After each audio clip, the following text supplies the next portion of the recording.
Hello दोस्तों, मैं Dinesh Kumar Sahu Aditi coaching classes में आप सभी का स्वागत करता हूं।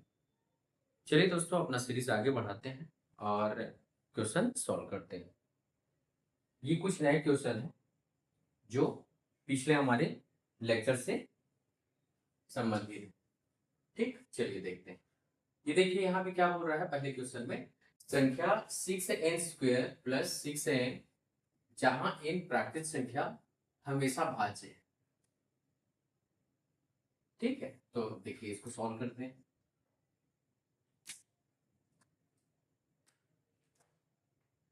कैसे सॉल्व करेंगे? हाँ, यहाँ पे क्या बोल रहे हैं?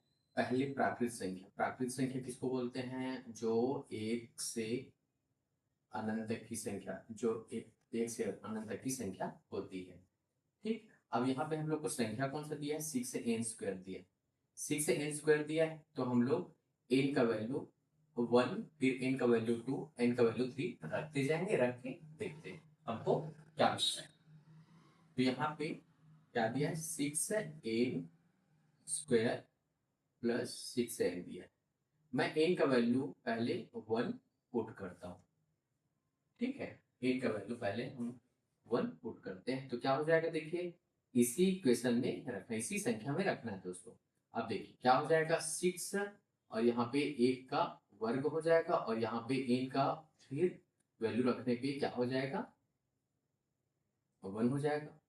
6n की जगह में 1 रख दिया तो 1 का स्क्वायर प्लस 6n की जगह में 1 रख दिया। तो यहाँ पे देखिए आंसर क्या हो रहा है? यहाँ पे 1 का स्क्वायर 1 ही हो जाएगा। 6 प्लस 6 कितना हो जाएगा? 12 हो जाएगा, 12 आ गया।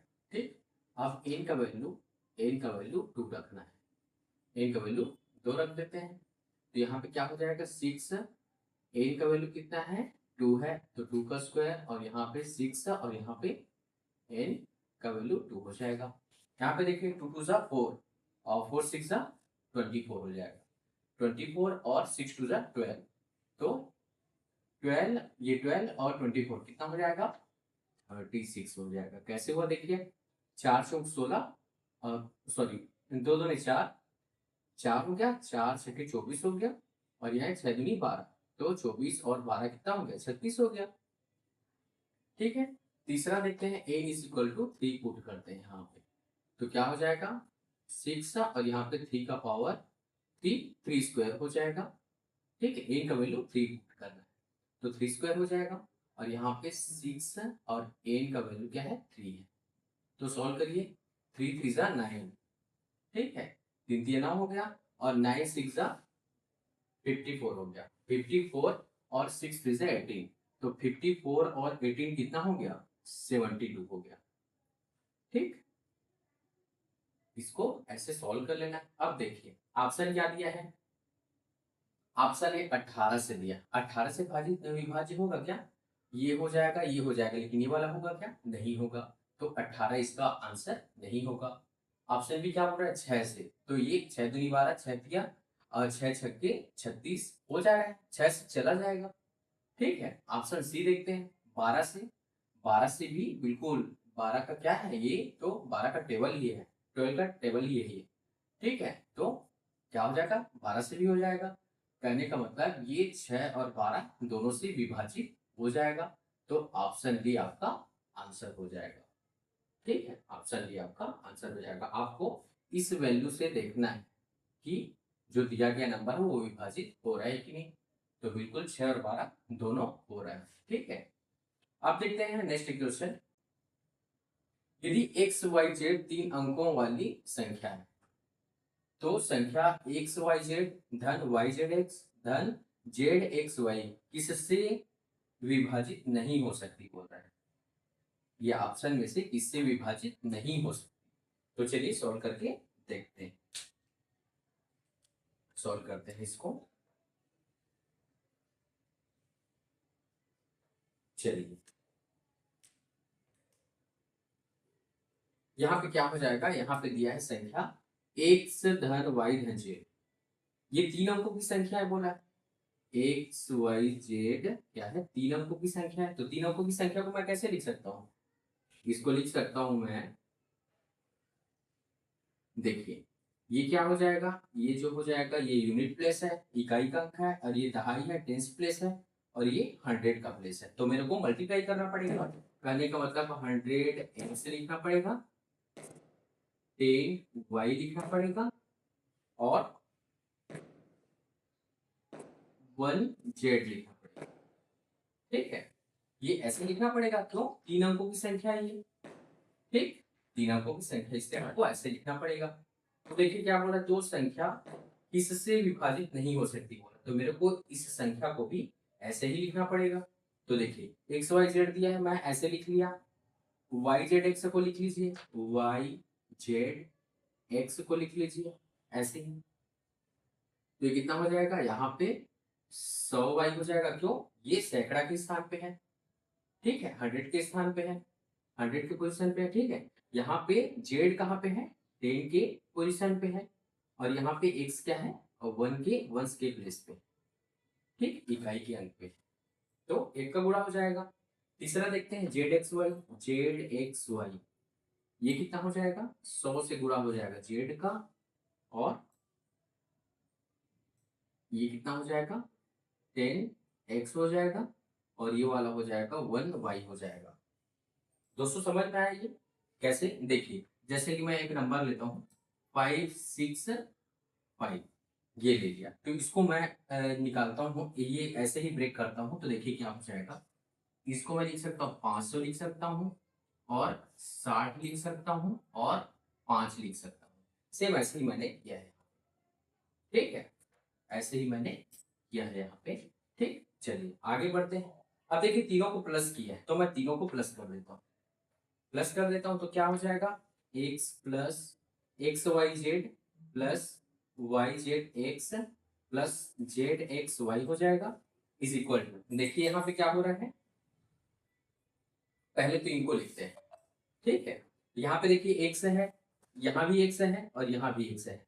तो कितना हो जाएगा, यहाँ पे 100 है, यहाँ पे कितना है, यहाँ पे 1 है, और यहाँ पे 10 है।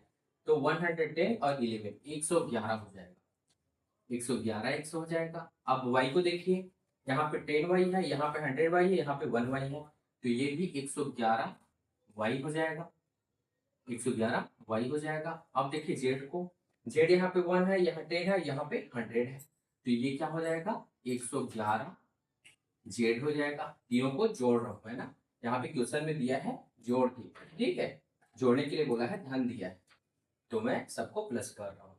प्लस कर दिया तो देखिए सब में क्या आ रहा है, तीनों 111 111 111 एक्स आ रहा है, धन 111 वाई आ रहा है, धन 111 जेड आ रहा है। तीनों में 111 को कॉमन ले लेते हैं, तो क्या बचेगा, एक्स धन वाई धन जेड बच गया। 111 यहाँ से कॉमन, यहाँ से, यहाँ से, तो बाहर आ गया। तो देखिए अब आपका ऑप्शन से चेक करते हैं, ऑप्शन क्या दिया है यहाँ पे। पहले ऑप्शन में दिया क्या, देखो किससे विभाजित नहीं हो सकती बोल रहा है। ठीक है, तो एक्स वाई जेड से तो विभाजित हो जाएगी। देखिए यहाँ पे एक्स वाई जेड है, 111 से भी विभाजित हो जाएगी, 111 भी दिया है। ठीक है, इससे डिवाइड करके देखेंगे तो 111 से हो जाएगा, 100 धन वाई धन जेड से भी हो जाएगा। अब देखिए इस संख्या को मैं जोड़ के देखता हूं, तो एक धन एक मतलब 3 आ रहा है, तो जोड़ने पे 3 आ रहा है, मतलब 3 से विभाजित हो जाएगा, 3 से भी विभाजित हो जाएगा। ऑप्शन डी देखिए, ये 9 से विभाजित होगा क्या, बिल्कुल नहीं, 9 से विभाजित नहीं हो सकता। इसलिए दोस्तों ऑप्शन डी आपका आंसर हो जाएगा। कौन सी संख्या विभाजित नहीं हो सकती बोला है, तो 9 इससे विभाजित नहीं हो सकती। ठीक है, ऐसे ही सॉल्व करना है इसको। चलिए नेक्स्ट क्वेश्चन की ओर आगे बढ़ते हैं। पहले 50 नेचुरल नंबर का योग है, पहले 50 नेचुरल नंबर का कोई भी प्राकृतिक संख्या दे दिया है, तो उसका योग निकालने के लिए एक सूत्र होता है। सूत्र होता है, क्या सूत्र है, यहाँ पे n प्राकृतिक संख्याओं का योग, संख्याओं का योग क्या होता है, यहाँ पे होगा n into n plus 1 divide by 2 होता है। ठीक, तो यहाँ पे इसमें वैल्यू रख दीजिए, n का वैल्यू कितना है, 50 है, यहाँ पे 50 रख देता हूँ, और यहाँ पे 50 धन 1 कितना हो जाएगा, 51 हो जाएगा बटे 2। ठीक, तो यहाँ पे ये कटेगा तो 25 हो जाएगा। अब देखिए 25 से कम 25, 2 कैरी आ गया, हासिल आ गया। अब कितना हो जाएगा, 25 पंच 125 और 126 और 127, तो 1275 हमारा आंसर हो जाएगा। ऑप्शन ए आपका आंसर होगा। ठीक, चलिए देखते हैं लास्ट इक्वेशन क्या बोल रहा है। 1 से 2019 के बीच कुल सम संख्याएं बोला है। ठीक है, 1 से 2019 के बीच, 2019 अगर सम संख्या रहता तो उसी से डिवाइड कर देते। सम संख्या मतलब 2 से भाग जाना चाहिए। तो मैं क्या करूंगा इसमें, यहाँ इसको 2019 को मैं लिख देता हूँ 2018 लिख दूंगा, और इसको 2 से भाग दे दूंगा, क्योंकि इसके पहले का सम संख्या कौन सा है, 2018 ही है। इससे भाग दे दूंगा तो कितना आएगा, 1009 आएगा। ठीक है, तो 1 से 2019 के बीच में कुल कितनी सम संख्या है दोस्तों, 1009 सम संख्या है। तो ऑप्शन बी आपका आंसर हो जाएगा। ठीक है, तो चलिए दोस्तों, okay, thank you, next lecture में मिलते हैं। ओके।